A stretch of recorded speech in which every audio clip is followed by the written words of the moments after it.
You know, it just seemed like a year ago that I had no idea who Tampon Tim Walz was. And now, a year from now, we'll also not know who Tampon Tim Walz is. Or I guess we just won't care. This is Marquez Saves the Republic. What an exciting weekend. I thought we were going to talk all about Venezuela today. I thought we were going to talk all about Nicolas Maduro and Cuba and Colombia and Greenland and all these other third world countries that Donald Trump wants to take over and be the master of. But no, it turns out that Tampon Tim Walz, this is the best part of this whole thing. And this is why this is why it's exciting for me for 2026 moving forward as a podcaster. As somebody who creates alternative media every single day, as somebody who is an independent journalist, as somebody who brings you the truth and the justice and the American way. Wait, no, that's Spider-Man, Superman. You know what I mean? But as somebody who does that every single day, it's exciting to me to see one of my fellow independent broadcasters succeed in such an incredible way, and to I guess you would just say oust a sitting governor. I mean, basically what's happening is that Nick Shirley in his YouTube video that went viral about the fraud in Minnesota and about the fraud in the Minnesota daycares in the Somali community, that guy has basically created a firestorm that Tim Walz has been unable to escape from. And now his historic third bid for Minnesota governor is going down in flames as he announces that he will not be running for a third term. Major breaking political news out of St. Paul, Minneapolis, Minnesota. Tim Walz will not seek re-election as governor, and what a fall from grace this has been for him. You might recall in the spring of 2023, he pushed through several progressive ideas to the state legislature that caught the attention of Barack Obama, who went to Twitter to give his endorsement for the programs, which eventually caught the attention of people like Kamala Harris, who chose him to be her running mate as the vice president.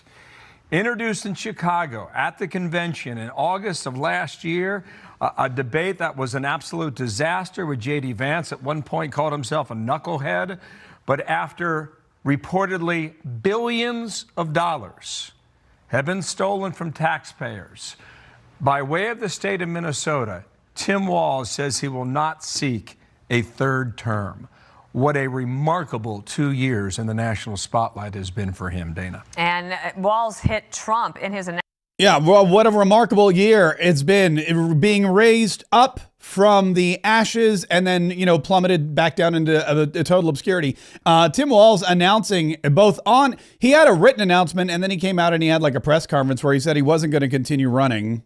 So I've decided to step out of this race, and I'll let others worry about the election while I focus on the work that's in front of me for the next year.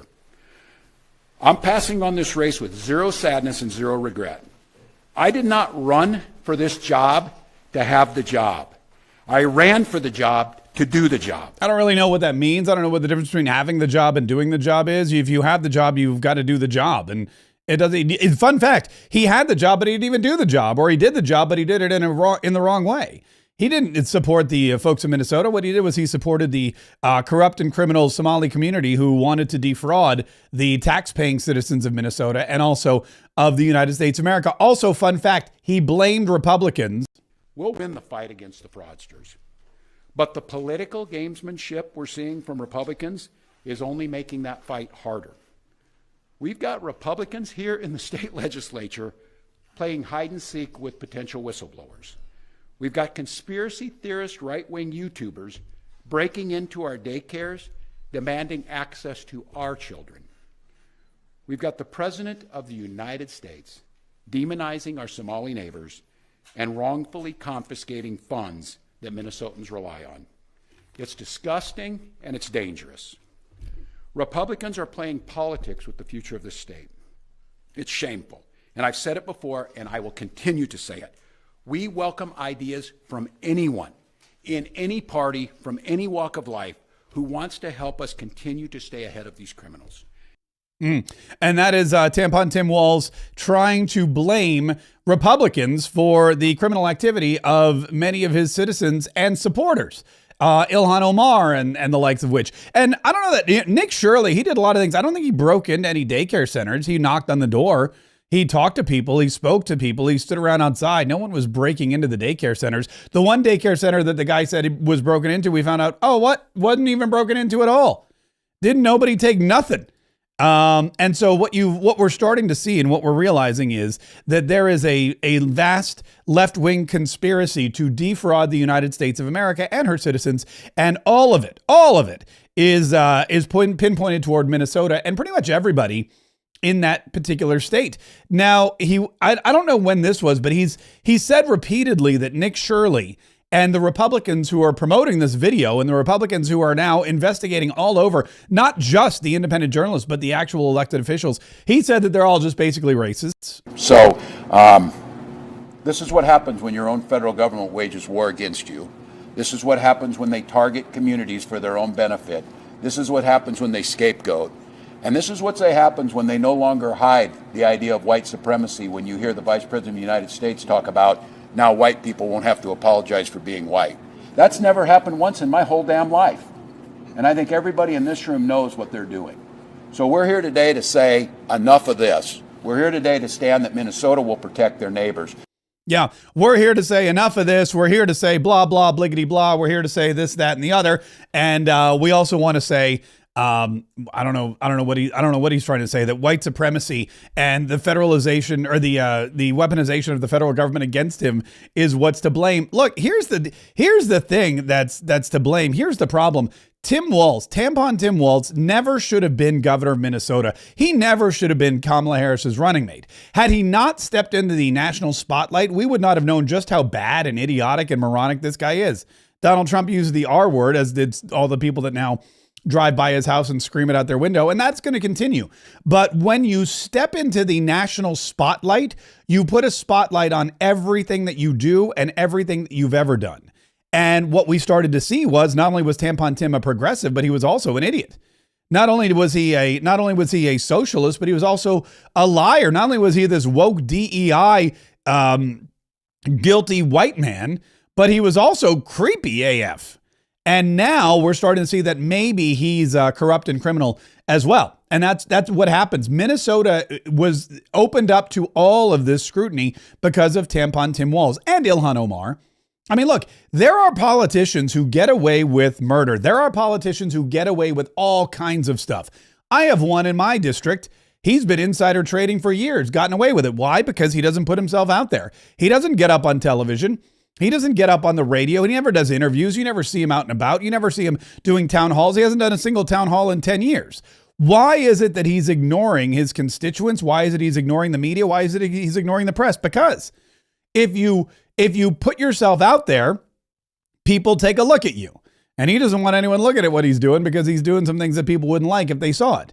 Tampon Tim Walz decided that he was going to step up into the spotlight, and he sashayed with his jazz hands right onto Kamala Harris's stage. And now he's got to suffer the consequences. And the consequences are everybody knows what he's been doing in Minnesota for years. And everybody knows what's been going on behind closed doors in Minnesota, behind the closed doors of the child leering centers that are run by the Somali community.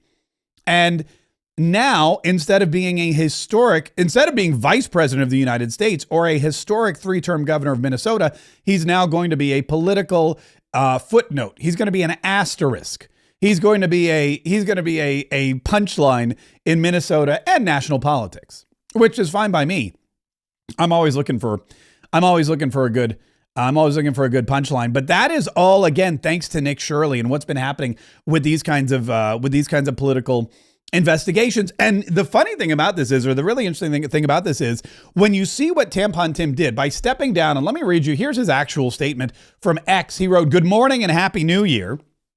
Like many Minnesotans, I was glad to turn the page on 2025. It was an extraordinarily difficult year for our state, and it ended on a particularly sour note. For the last several years, an organized group of criminals have sought to take advantage of our state's generosity. And even as we make progress in the fight against the fraudsters, we now see an organized group of political actors seeking to take advantage of the crisis."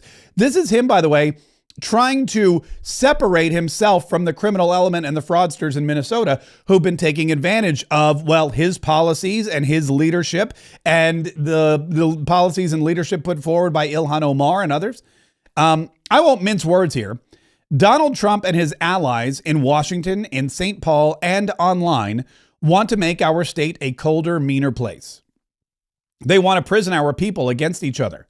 Poison our people. I'd like to prison some of them too. They want to poison our people against each other by attacking our neighbors. And ultimately, they want to take away much of what makes Minnesota the best place in America to raise a family. They've already begun by taking our tax dollars that were meant to help families afford childcare, and they have no intention of stopping there. Now, we should point out the tax dollars were taken away because the children weren't getting the care. The money was going to the criminals. The tax dollars were taken away because the money was being defrauded. These Somali daycares were taking the money. They were buying things not for the children. They were not even real. I mean, most of them didn't even have records of children being installed there or being cared for there. And so Donald Trump cut off the supply of cash, because if you know that the money's being fraudulently used, why would you continue to send it? If you know it's being shredded, why would you continue to put it into the shredder? Make no mistake, we should be concerned about fraud in our state government. We cannot effectively deliver programs and services if we can't earn the public's trust. That's why over the past few years, we've made systemic changes to the way we do business. We've gone to the legislature time and again to get more tools to combat fraud. We've fired people who weren't doing their jobs. We've seen people go to jail for stealing from our state. We've cut off whole streams of funding in partnership with the federal government where we saw widespread criminal activity. We've put new locks on the doors of our remaining programs, and we've hired a new head of program integrity to make sure those locks can't be broken. All across the state, Minnesotans are hard at work on this problem. Advocates, administrators, investigators are on the front lines defending the integrity of our state's programs, and I want to thank them for their efforts. There's more to do. A single taxpayer dollar wasted on fraud is a dollar too much to tolerate. And while there's a role to play for everyone, from the legislature to prosecutors to insurance companies to local and county government, the buck stops with me.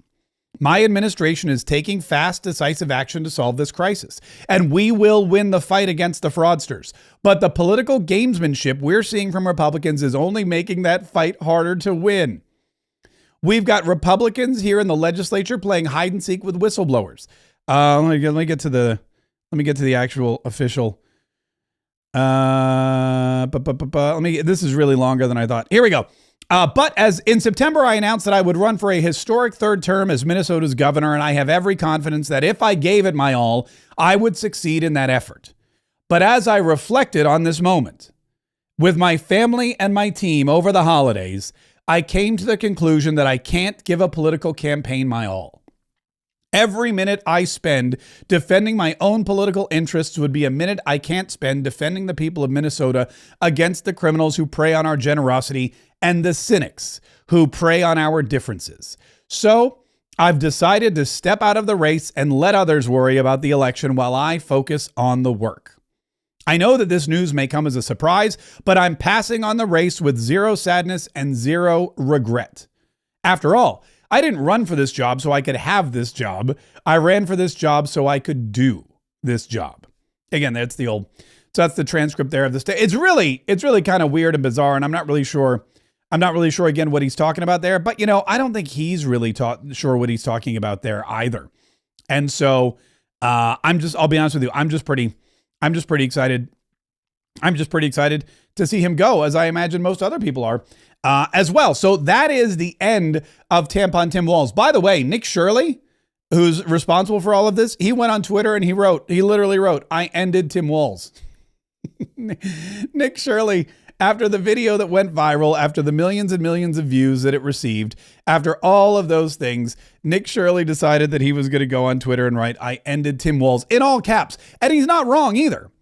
But again, this is something that should make everybody really, really excited for the future. This is something that should make everybody really, really excited about what's happening this year and in years to come. What we're starting to see again is a changing of the guard, and the CNNs and the MS Nows and the ABCs, nobody pays attention to them anymore because we all know who owns them and who runs them and who operates them. And we all know that they're propaganda pieces and mouthpieces for the, for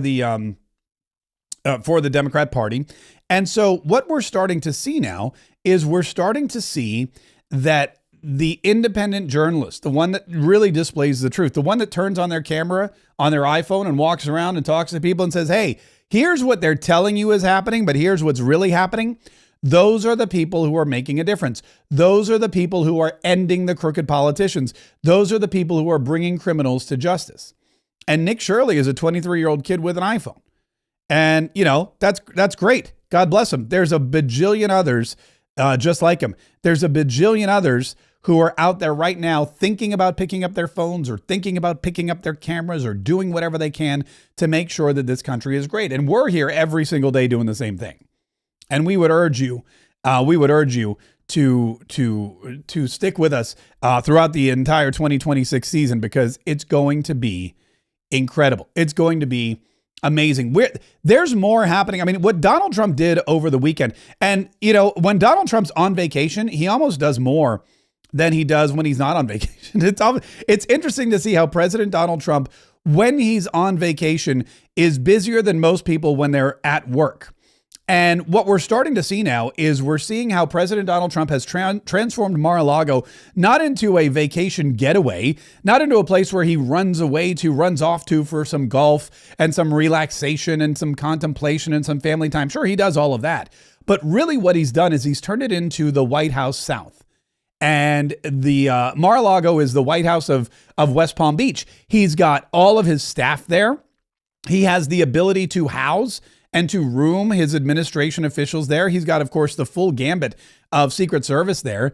He's got a skiff. He's got a safe room. He's got a full staff. He's got everything he needs to run the country. Not only run the country, but he's got everything he needs to run the country and also overthrow other countries from right there at Mar-a-Lago. He can watch what's happening in Venezuela unfold in real time. And it's really kind of incredible. It's really kind of wild to see it all play out the way that it's playing out. But that is exactly what's happening. They have at Mar-a-Lago basically everything you need to run the country. So when Donald Trump's away from work, he's not really away from work. And in fact, this holiday season has been one of the most effective. He not only met with Benjamin Netanyahu, he also met with Vladimir Zelensky. And then, of course, he arrested Nicolas Maduro. And then he got on a plane and he came back to Washington, D.C. I mean, think about everything he accomplished while he was on vacation. Now imagine what he's going to be able to accomplish now that he's back in Washington, back in the Oval Office. Imagine how the other countries, and there are other, look, what happened in Venezuela, and our good buddy Mike Walz, pardon me. I hate when Tim Walz and Mike Waltz are in the news in the same day. It's very, very frustrating for me. I get their names mixed up all the time. But Mike Waltz, who is the UN ambassador, former national security advisor, he was discussing exactly what's going on or what went on with Venezuela over the weekend. This past weekend, colleagues, the United States successfully carried out a surgical law enforcement operation facilitated by the U.S. military against two indicted fugitives of American justice, narco-terrorist Nicolas Maduro and Celia Flores. Colleagues, Nicolas Maduro is responsible for attacks on the people of the United States, for destabilizing the Western Hemisphere, and illegitimately repressing the people of Venezuela. As Secretary Rubio has said, there is no war against Venezuela or its people. We are not occupying a country. This was a law enforcement operation in furtherance of lawful indictments that have existed for decades. The United States arrested a narco trafficker who is now going to stand trial in the United States in accordance with the rule of law for the crimes he's committed against our people for 15 years. A similar action was taken in 1989 against Manuel Noriega. He was arrested, indicted, convicted in a court of law served in prison in the United States and in Panama, and the Panamanian people, the American people, are safer for it. And undeniably, the region was more stable. And that is something that President Donald Trump has been trying to do since he came back to office. He's trying to stabilize the region. And he talked about this with reporters. There are a bunch of reporters on, because there's always reporters. The Panamanian people, the American people are safer for it. And hang on. There we go. There's always a bunch of reporters on Air Force One, and they're flying back. The press pool's flying back with him to D.C. And he took a moment to talk about it. And he was asked flat out, is this nation building that you're doing? And Donald Trump said, no, this is the Donroe Doctrine. It is the U.S. nation building now. Is that? This isn't a country that's on the other side of the world. This isn't a country like we have to travel 24 hours in an airplane. This is Venezuela. It's in our area, the Donroe Doctrine. So is that what you would say, that we're in the business of nation building now? We're in the business of having countries around us that are viable and successful, and where the oil is allowed to freely come out because that's good. It gets the prices down. That's good for our country. Now, we have a very sick neighbor. It's not a neighbor, but it's close to a neighbor, and that's Venezuela. It's very sick. Colombia is very sick too, run by a sick man who likes making cocaine and selling it to the United States. And he's not going to be doing it very long. Yeah, he's not going to be doing it very long. Look, the Donroe Doctrine. Here's basically what the Monroe Doctrine, for those of you that were young in the 1800s. The Donroe Doctrine would basically stopped. It was a way to stop European imperialism in South America. It was really a way to stop European imperialism in all the Americas, Canada and the United States and all over the place. It was basically President Monroe's way to say, stay over on your side of the pond. You've got all of Europe, you've got Africa, you've got Asia. We don't care where you go. You want to send people, you want to take over Morocco? We don't care. You want to go into Africa and take over, whatever you guys want. You want Australia, take it. But the Americas are ours. Central America, Latin America, we don't want you sticking your foot in here anymore. And the Monroe Doctrine gave basically the United States dominion over this hemisphere. The superpower over on the other side of the world, you had England and I guess France to some extent. And then over here, you had the United States of America. And we said, we will take care of the Western Hemisphere. You guys stick to the Eastern Hemisphere and all will be fine. And it was fine for a while. And Donald Trump saying, look, this is part of now our doctrine, the Donroe Doctrine, which means, okay, we're here in the Western Hemisphere. But what happens in the Western Hemisphere affects the United States of America. We can't just turn a blind eye if Venezuela is pouring drugs into our country or sponsoring narco terrorists, or if Maduro is stealing elections and causing all of this crime to happen, if they're emptying their prisons and sending these people to the United States over the open border that Joe Biden opened up for years. We can't just sit idly by and let that happen because, it's like a neighborhood. It's like the HOA. The United States of America is president of the HOA. And if you have weeds growing in your yard, or if you paint your house neon pink, or if you have a car on blocks with the wheels that are off and it's all rusted out, if you have any of that kind of stuff going on, then it brings down everyone else's property value in the neighborhood. And the United States does not want our property value brought down. So what do? We, as the head of the HOA, we go around and we go, all right, listen, you got to paint your house a normal color. You got to pull these weeds and take care of your yard. You got to get this car on blocks to the junkyard. You can't leave it sitting in your driveway because you're bringing down the value of the rest of the Western Hemisphere. And not only that, but you're making it unsafe for Americans and you're killing a bunch of us in the process. So Donald Trump says, Venezuela, you're done. Maduro, you're out. And you better watch it. And it's not just them. Colombia, the president of Colombia is now openly threatening and daring President Donald Trump to come and get him. Why? Colombia has for years been trafficking cocaine and other narcotics into the United States and has been run by cartels. And Donald Trump said, look, it doesn't matter who you are. Colombia's got a sick dude too. We'll take care of them. No problem. What does that mean? He's not going to be doing it very long. He's not doing it very long. He has cocaine mills and cocaine factories. He's not going to be doing it very long. So there will be an operation by the U.S. and it sounds good to me.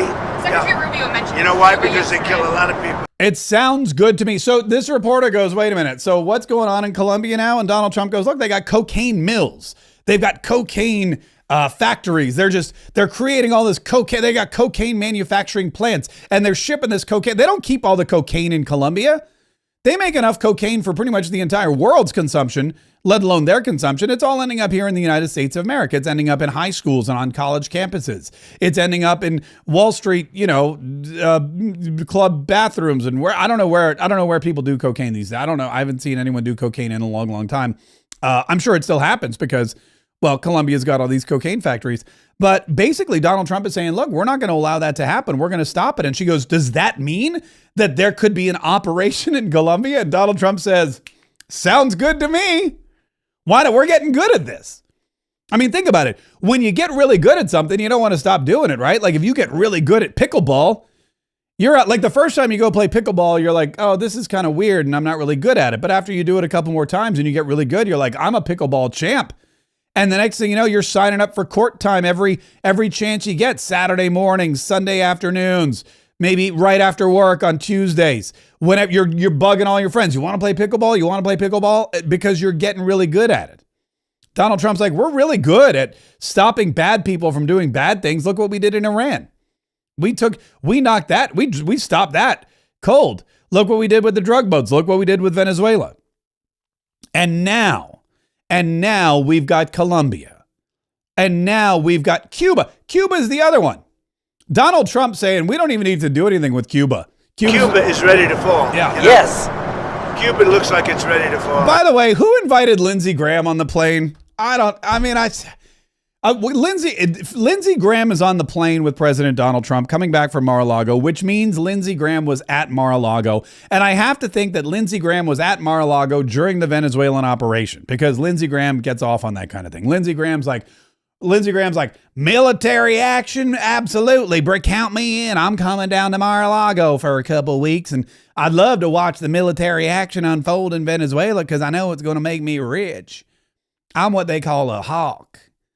I'm what they call a South Carolina hawk. And so Lindsey Graham is now, hey, Donald, can you get me a ride back I got to get back to the Capitol building. Can I hitch a ride on Air Force One? I promise I'll be quiet. I may just yell out yes every now and then when we're talking about Cuba, which is exactly what happened. Lindsey Graham, it's just like Donald Trump's talking about Cuba falling and Lindsey Graham's out there cheerleading the whole thing. Cuba is ready to fall. Yes.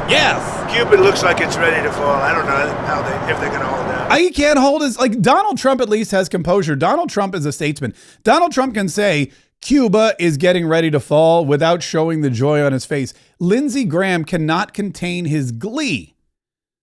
It's just so annoying. Like, why is he? He's not good. This will be the last time, by the way. Look at Cuba is ready to fall. Yes. Look at him. Cuba looks like. Look at that smile. Yes. Yes, it is. It's so ready to fall. And I've been waiting for this day for decades for Cuba to fall. And now I'm glad that I can be here smiling about it. And Donald Trump, it's I don't know. Anyway, here's the rest. It's ready to fall. I don't know if they're going to hold out. Was there a final But straw? Cuba now has no income. They got all of their income from Venezuela, from the Venezuelan oil. They're not getting any of it. And Cuba literally. Oh, now he's coughing all over it. Now Lindsey Graham can't contain his excitement. He's yelling out, yes, yes.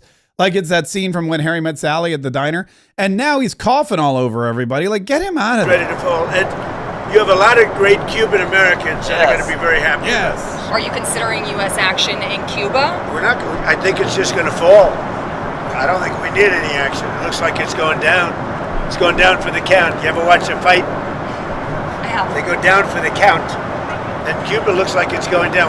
Yeah. So Donald Trump's like, look, we don't need any military action in Canada. We're not in Cuba. We're not going to have to do anything.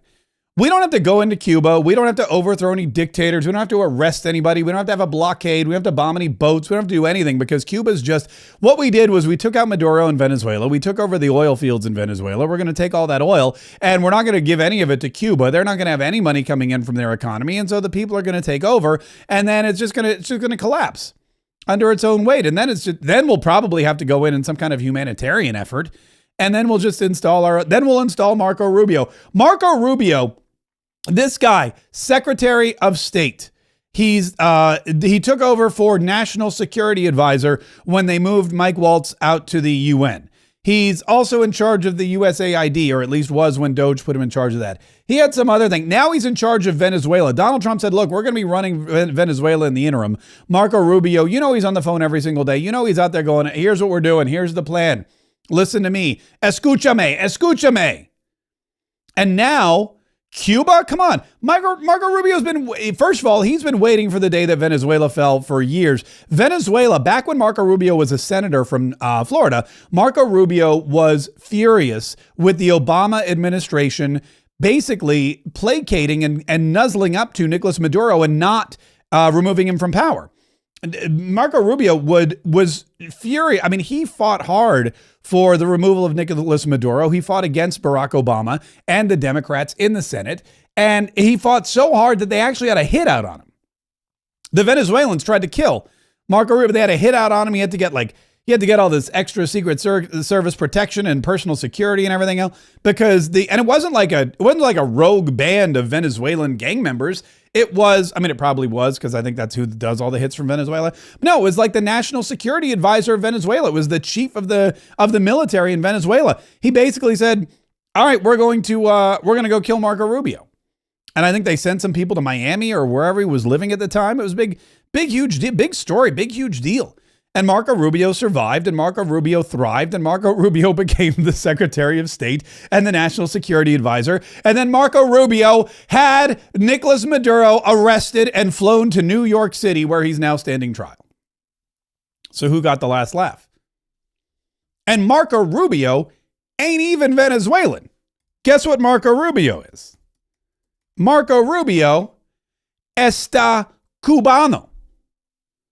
Marco Rubio está cubano-americano. Hombre es muy felicidades over Venezuela. And he's very excited about the potential fall of Cuba. Because guess what? Being the temporary or the interim president of Venezuela is a warm-up for Marco Rubio. He doesn't want to be president of Venezuela. He wants to be presidente del Cuba. And he may soon get his wish. I mean, think about this. The foreign policy it's really interesting what's happening here. Donald Trump has done something that's really brilliant. I did the same thing as a flag football coach. Okay.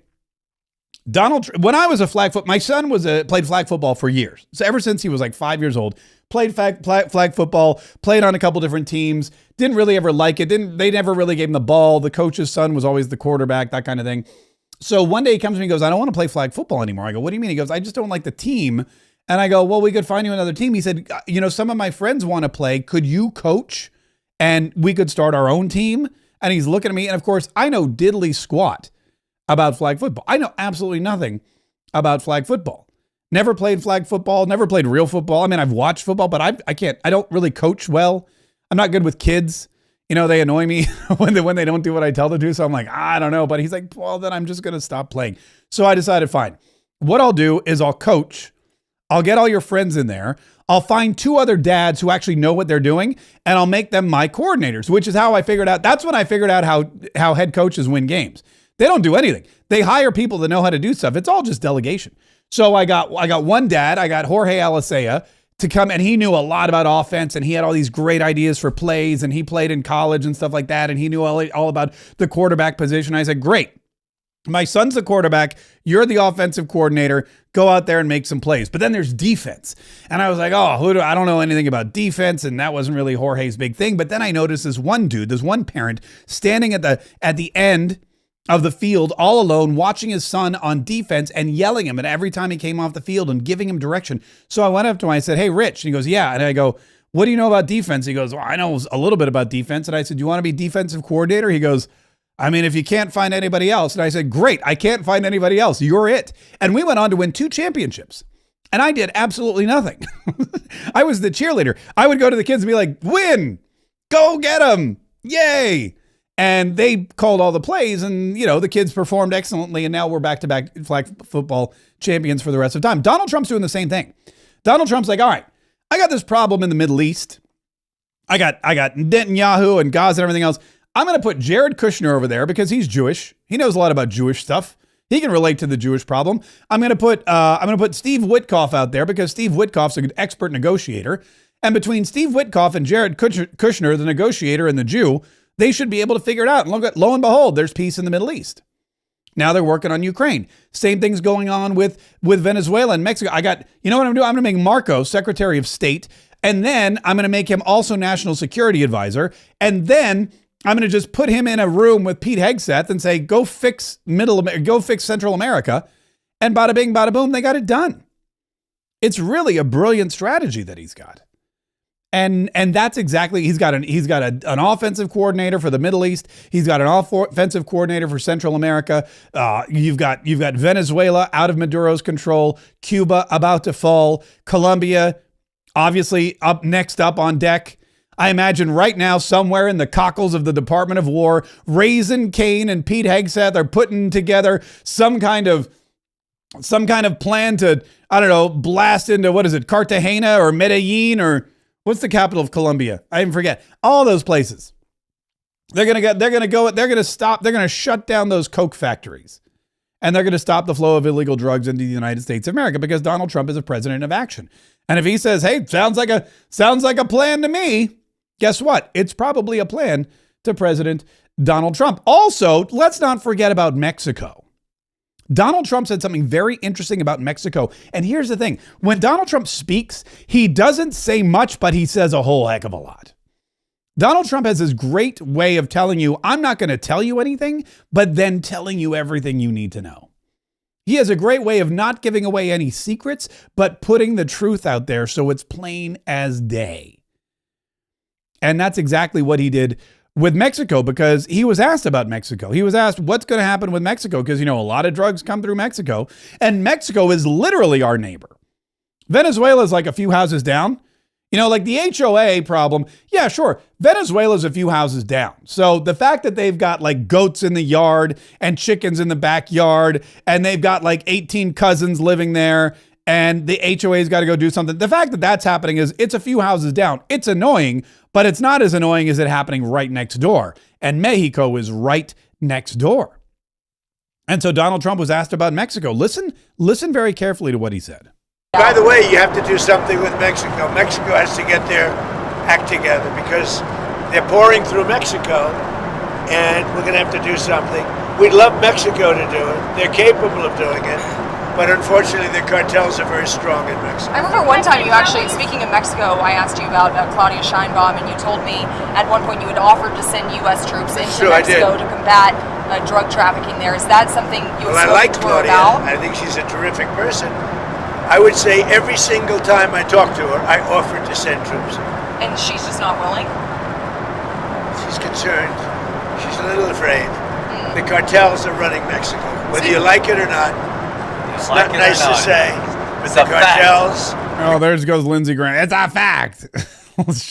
Somebody smack him. It's not nice to say.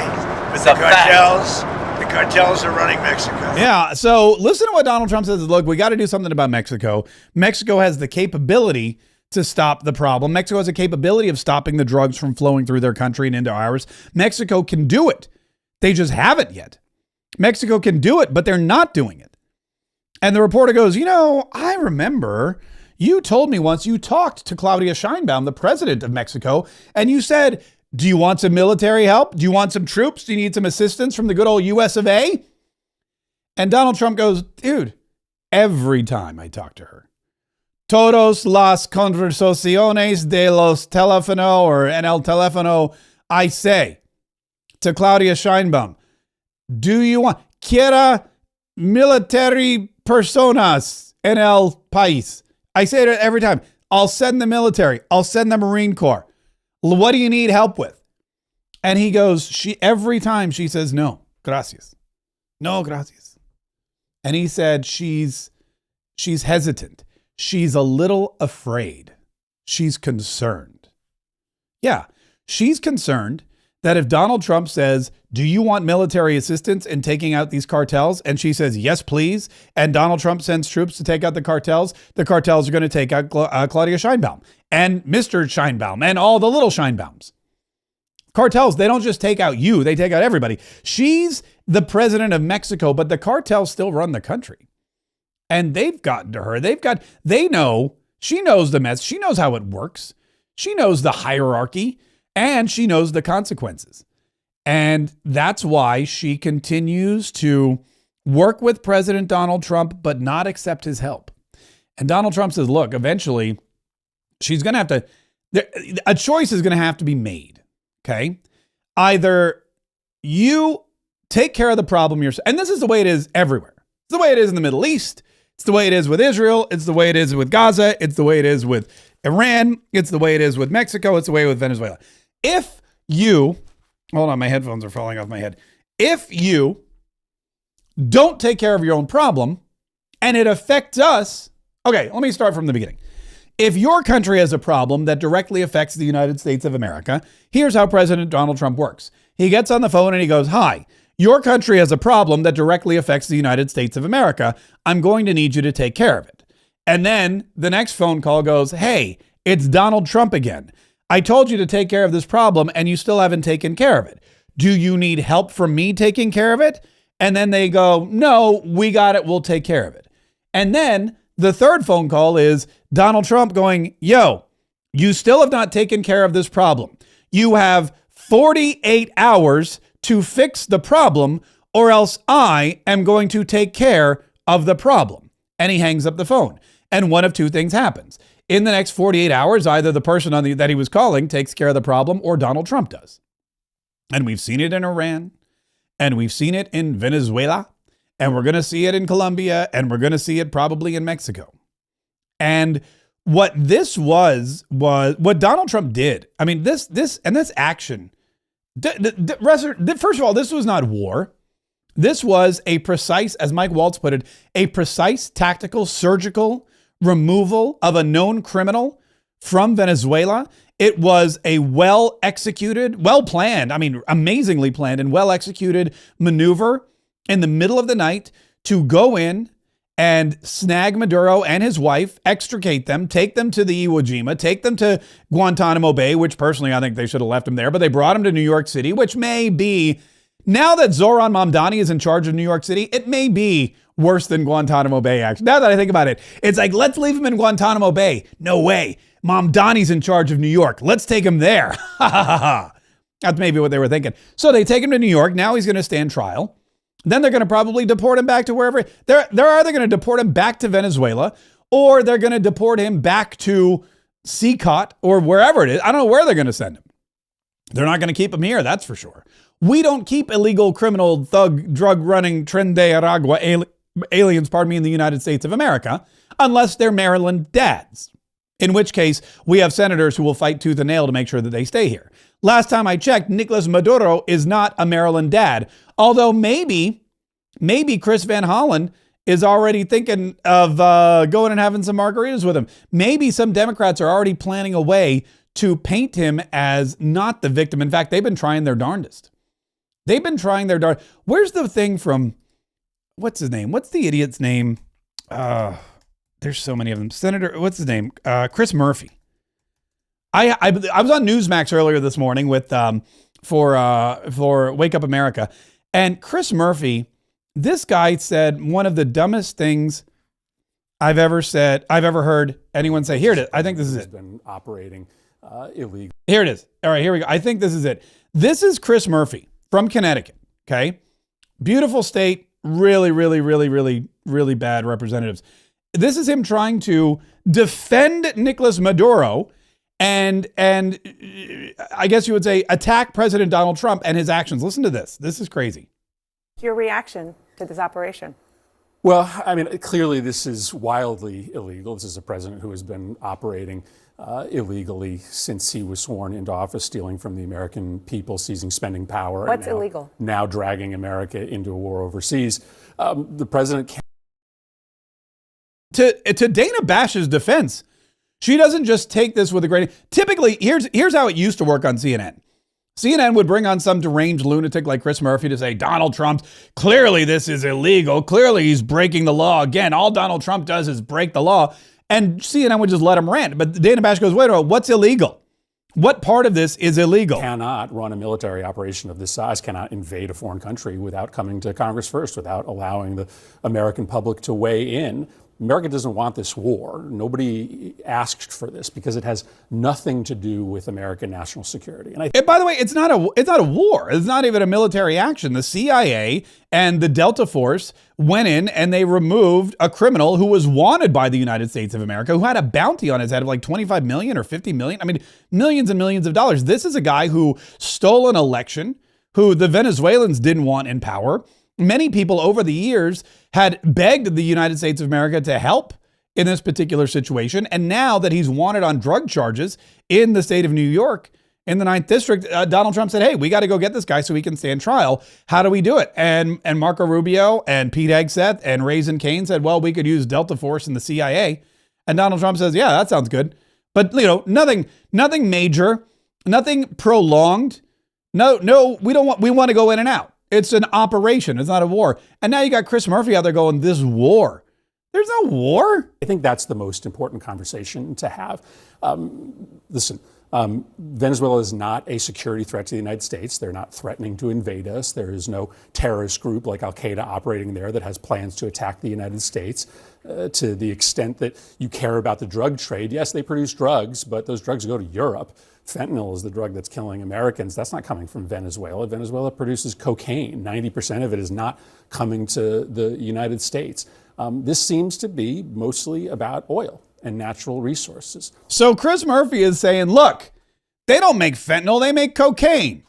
Oh, I'm sorry, so we should let him get a pass. So because they're bringing cocaine into this country in record amounts and not fentanyl in record amounts, that's okay.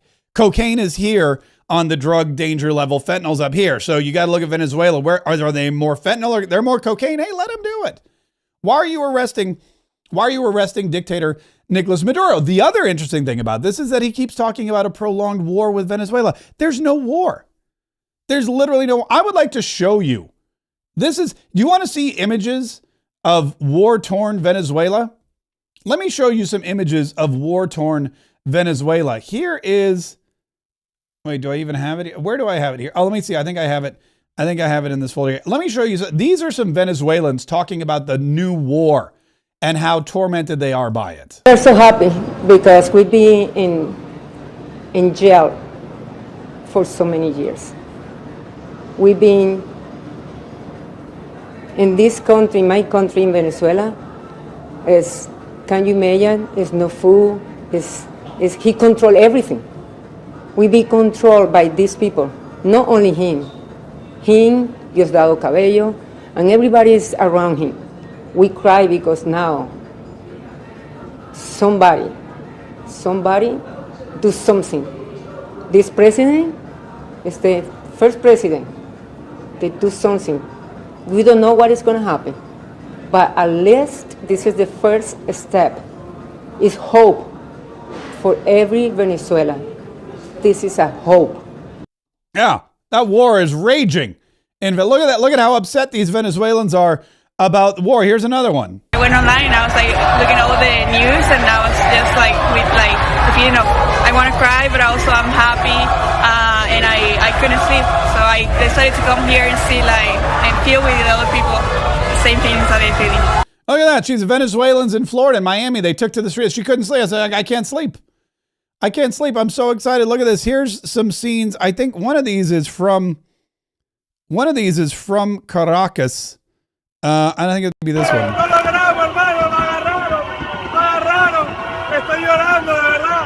Look at that. They have literal fireworks. Caracas isn't. Look at this. This guy is screaming and yelling. Caracas in the streets. See all of this. I never thought about this day. There's fire. The guy gets arrested and taken and extradited to the United States of America. And people in Caracas go out and get pyrotechnics. And they're like, it's like the 4th of July for them.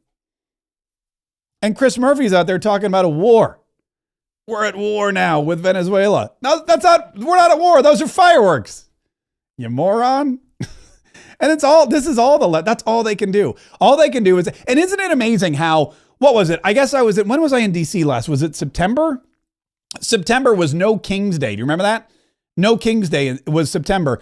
And all the Democrats, all the liberals, all over the country, they had really lame No Kings protests. I tried to find one, but I couldn't find a big one here where I am. They had No Kings protests. And they wanted you to believe that that Donald Trump was a king, a dictator, that he was trying to run every aspect of your life, that he wasn't allowing the democratic process to play out, that he was ignoring the laws of the Constitution, that he was usurping the powers of the other branches of government, that he was spitting on Congress, that he was sidestepping the Supreme Court, that he was shredding the Bill of Rights. They wanted you to think that Donald Trump had claimed power, that he was knocking down the East Wing to build a shrine to himself, and he didn't care who he hurt in the process. He was a king. And in this country, we have no kings. And we're going to prove it by having a day where we all run around yelling, no kings, no kings. Then along comes Nicolas Maduro in Caracas, Venezuela, and he's actually a dictator. He's actually a self-proclaimed king. He's actually a guy who said, election smelection. I don't give a crap. I don't give two cojones about your election. I'm the president. I don't care who you think is your president. It's me. He took power. He took control of the military. He ran a criminal narco-terrorist drug ring. He was basically the leader of one of the most notorious gangs in the history of the world. And he had a price on his head of millions and millions of dollars. Well, Nicolas Maduro is a dictator. He is a self-proclaimed king. And the No Kings protesters are now protesting that Nicolas Maduro is no longer in power. Let's see, September, October, November, December, in 4 months, less, they went from no kings to protect the king. They went from no dictators to let's make sure this dictator is treated fairly. It's really bizarre. It's really bizarre. I don't know how you flip flop that quickly, but they managed to somehow do it. Let me see if I was on Newsmax this morning. We had a lot of fun. I was on with the morning show, and it was Alex and a woman named Angie Wong. I'm trying to see if I have it here. Because it was really, we actually covered a lot of good stuff. Yeah, here it is. Let's see if this is it. Capitol Hill today for the first time in 2026, and Marjorie Taylor Greene will officially resign. Oh, we got to talk about that too. Marjorie Taylor Greene's last day. Of course, we are going to start with the news that Venezuelan leader Nicolas Maduro is set to appear in a New York federal courtroom for the first time. Yeah. This to face U.S. drug trafficking and narco-terrorism charges after being captured and then brought to the United States. So for more on this, we're now joined by Mark Kaye, who is host of Mark Kaye Saves the Republic, as well as GOP strategist Angie Wong. Good morning to you both. By the way, I mean, I like Angie Wong and all that, but her makeup is makeup's way better than mine. I gotta work on it. Anyway, I digress. Okay, Mark, I gotta get your initial reaction to the capture of Maduro here. I didn't know I was going to be up early on Saturday morning doing videos and podcasts and talking to people about the Venezuelan dictator being captured and taken to New York City, which is weird because after Mamdani won the election, I thought everyone was leaving New York City. But we've got Maduro. We are actually importing illegal criminals now, which is weird because usually we just deport them. But it was a very busy weekend. President Donald Trump at Mar-a-Lago, given all his press conferences, he had his whole, posse with him, of course, Pete Hegseth and Marco Rubio, who's been rising through the ranks over the last couple of days. But President Donald Trump has been very, very clear in his efforts and his directives toward Venezuela. And according to Secretary of State Rubio, Maduro was given every opportunity to leave quietly. He said he could have been living in the lap of luxury somewhere. That was one of the options we gave him. He said no. So in his defiance, he's now finding out that President Donald Trump is a president of action. Yeah, I mean, my goodness, the Trump administration gave him so many chances. Please leave, leave, leave, leave. And all Maduro was just putting out all these videos, basically taunting Trump to come get him. And well, it's exactly what he did. Secretary of State was actually asked if we are at war with Venezuela. Take a listen. There's not a war. I mean, we are at war against drug trafficking organizations. It's not a war against Venezuela. We are enforcing American laws with regards to oil sanctions. We have sanctioned entities. We go to court. We get a warrant. We seize those boats with oil. And that will continue. All right, Angie, do you agree with Marco Rubio there? What's there not to agree with? You have to frame this within the crime itself, which is drug trafficking, because that's the only way that the Trump administration can actually remove him from his country, bring him to Brooklyn, and start prosecuting him, right? That's what has to happen.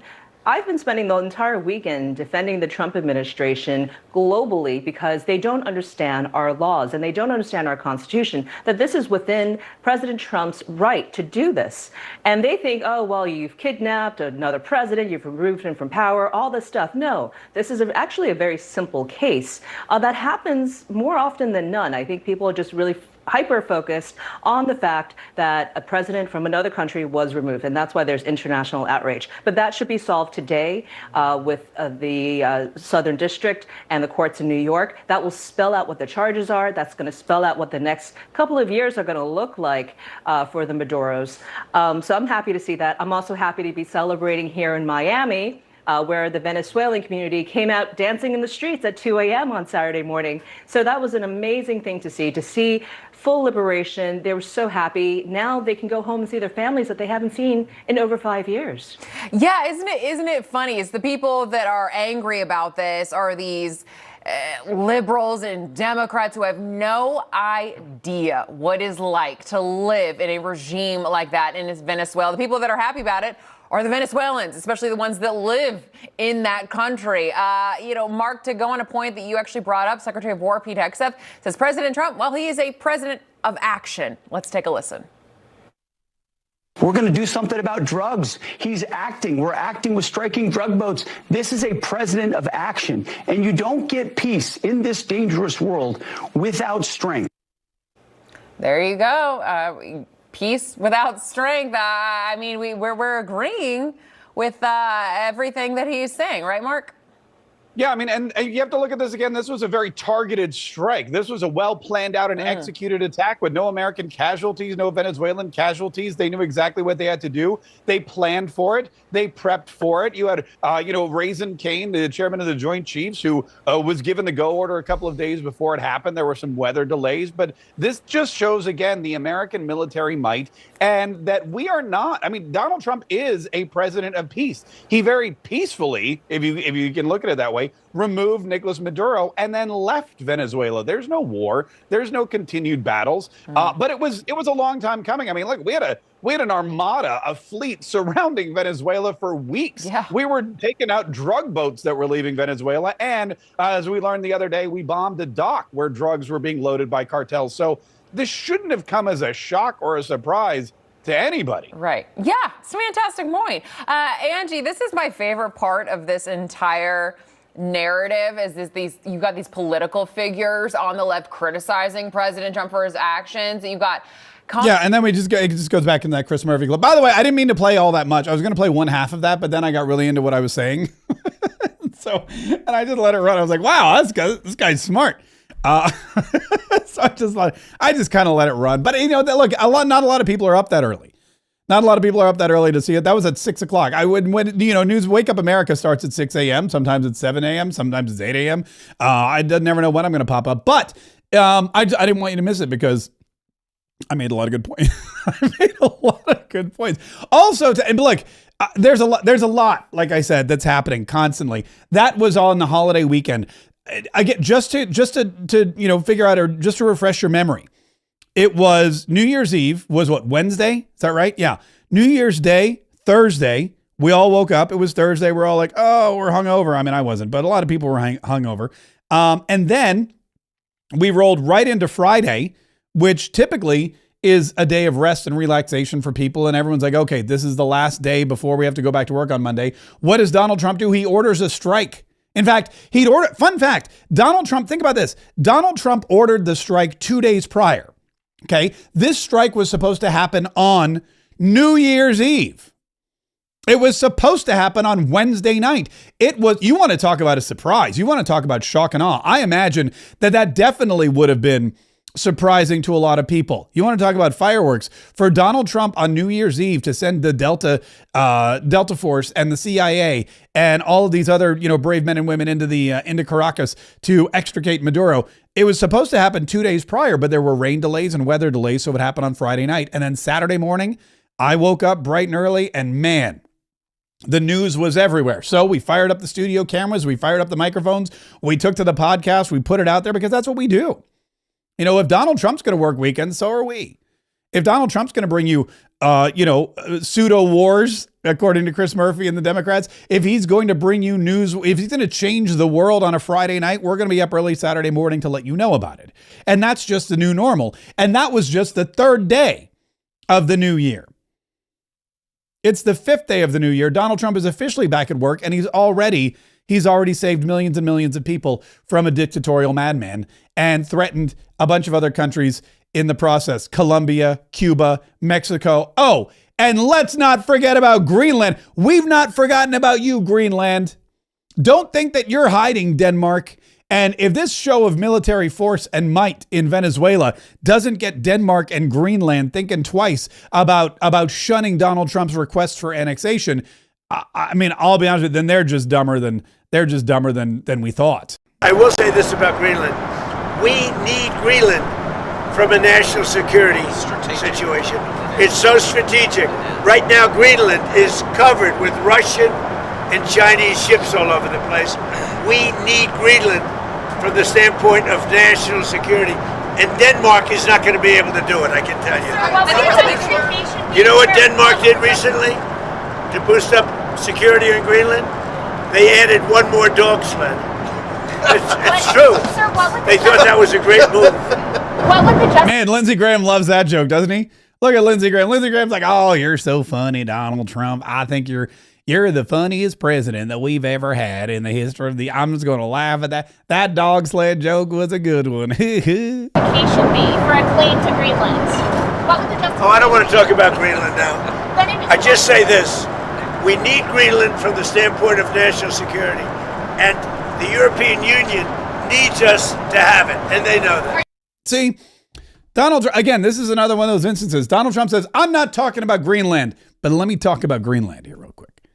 I don't want to talk about Greenland. We're not talking about Greenland today, but rest assured, we need Greenland.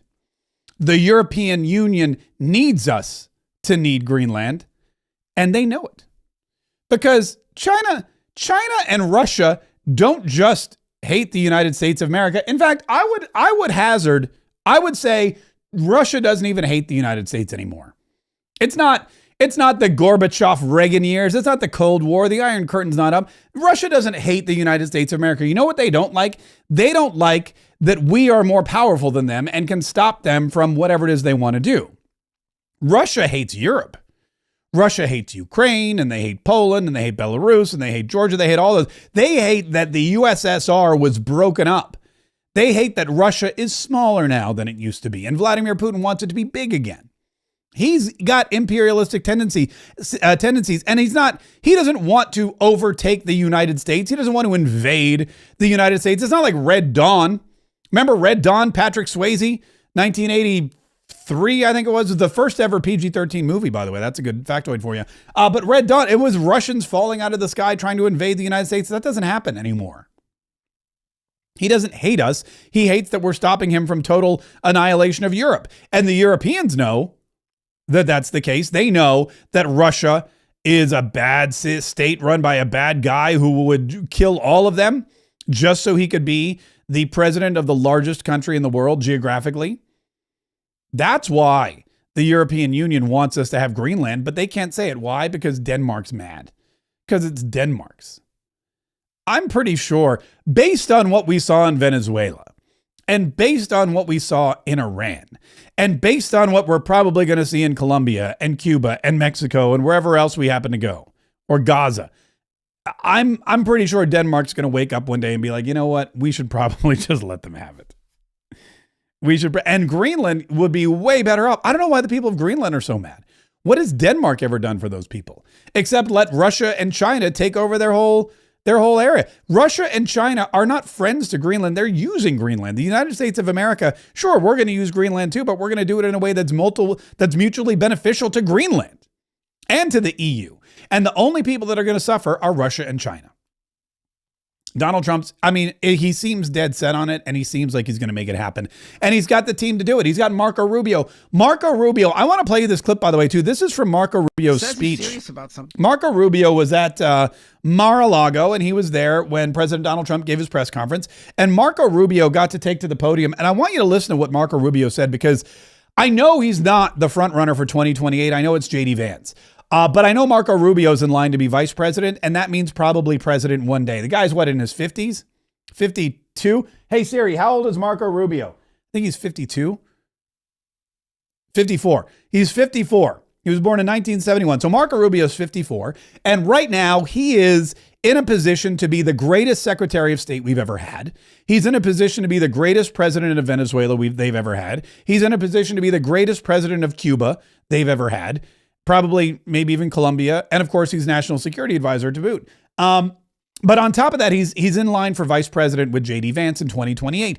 When they win, I have to think that he's going to be a shoo-in for president 8 years later. He's only going to be, let's see, he's 54. He'll be 56 in 2028. If you add 8 years to that, he'll be 64. He'll be 64 when he's potentially ready to become president. And that's nothing. I mean, you've got 8 years after that, he'd only be 72 years old when he was retiring. And some presidents become president when they're 72. So really, Marco Rubio, a long and illustrious career ahead of him, if that's in the plan, if that's in the cards. And what he said at Mar-a-Lago really set the scene for a lot of people were like, make Marco president in 2028. I don't think he's going to do that. But listen to him. This is a guy who's come a very long way. And I know, because he was my senator for years. I remember listening to Marco Rubio going, who elected that guy? I remember listening to Marco Rubio going, how did he get to be a senator? And then he ran for president against President Donald Trump, and he got annihilated. Everyone in the state of Florida, nobody voted for him here. They all voted. My wife did, but no one else did. They all voted for Donald Trump. Donald Trump pummeled Marco Rubio in his own home state.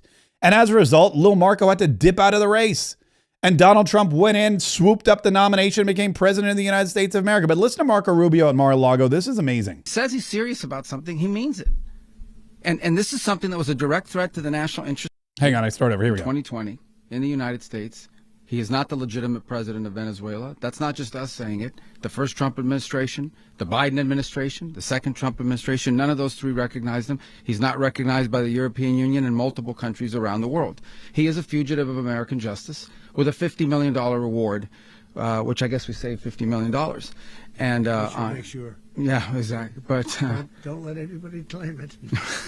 Nobody deserves it but us. But I want to be clear about one thing. Nicolas Maduro had multiple opportunities to avoid this. He was provided multiple very, very, very generous offers and chose instead to act like a wild man, chose instead to play around. And the result is what we saw tonight. The other message here is the following. You have a guy, like many people around the world, they like to play games. You have a guy who decides he's going to invite Iran into his country, is going to, do the confiscation of American oil companies, is going to flood our country with gang members, is going to take Americans prisoner and try to hold them for hostage and trade them like he was able to do with the Biden administration. Basically likes to play games all this time and thinks nothing's going to happen. And I hope what people now understand is that we have a president. The 47th president of the United States is not a game player. When he tells you that he's going to do something, when tells you he's going to address a problem, he means it. He actions it. I can tell you, I've watched this process now for 14, 15 years, been around it. Everybody talks. I'm going to do this. I'm going to do that. When I get there, we're going to do this. We're going to take. This is a president of action. Like, I don't understand yet how they haven't figured this out. And now, if you don't know, now you know. Look at that. This is a president of action. I don't know how they haven't yet figured this out. And now, if you don't know, well, now you know. If you didn't know that Donald Trump was a man of action, well, now you know.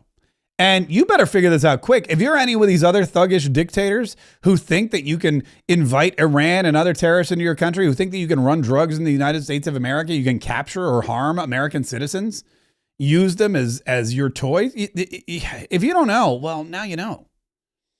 And that was Marco Rubio, probably the next vice president of the United States of America, maybe a future president of the United States of America. after J.D. Vance, who, by the way, had his house broken into, but we'll have to save that story for tomorrow because we've already gone a little bit long. Listen, don't forget to subscribe to this channel. Don't forget to subscribe right now to whatever it is, whatever platform you're on. If you're on Facebook, if you're on YouTube, wherever you happen to be, make sure that you are subscribed to this channel because, like I said, Saturday morning, something big happens. I've got all the time and all the equipment and all the knowledge necessary to bring you the messaging, and you don't want to miss it. You'll get it delivered directly to you. Set the notifications. Tap that little notification bell. That way you'll get notified as soon as we go live, as soon as there's new content, as soon as there's something noteworthy for you to know. If you're listening on the podcast platform, make sure that you are also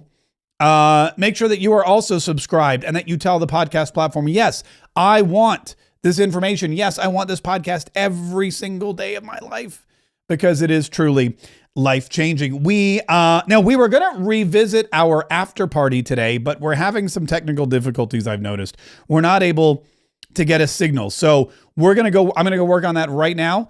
And hopefully we'll be ready to launch that tomorrow. So if you were waiting for the after party today, if you've joined our new K-Trade Club, give us another 24 hours because we're not able to, it appears, get a signal where we need it to go. But that's okay. That's how these things happen. We will fix them. We will come up with a plan of action, or we will find someone who knows what they're doing and we'll bring them in on a part-time contract basis. In the meantime, like I said, subscribe to this channel, subscribe to the podcast, keep listening, tell a friend about it. Share, spread the wealth in 2026. Become an ambassador for Mark K Saves the Republic. Become an apostolate. Become a missionary, if you will, for liberty, love, and freedom, defending patriotism. I'll be here every single day live from Patriot HQ inside Mar-a-Lago in illustrious Jacksonville, Florida. But we need you to spread the word. Find a friend who you think would enjoy this broadcast. Share it with a relative or a neighbor. Go online, find a group and post it in there. Let everybody know that we are here every single day and that we are bringing you truth and we're keeping you inspired and we're keeping you entertained and we're keeping you ready to go because we are going to continually every single day this year and every year for the rest of our lives. We will need to fight so we can save the Republic. I'm going to go work on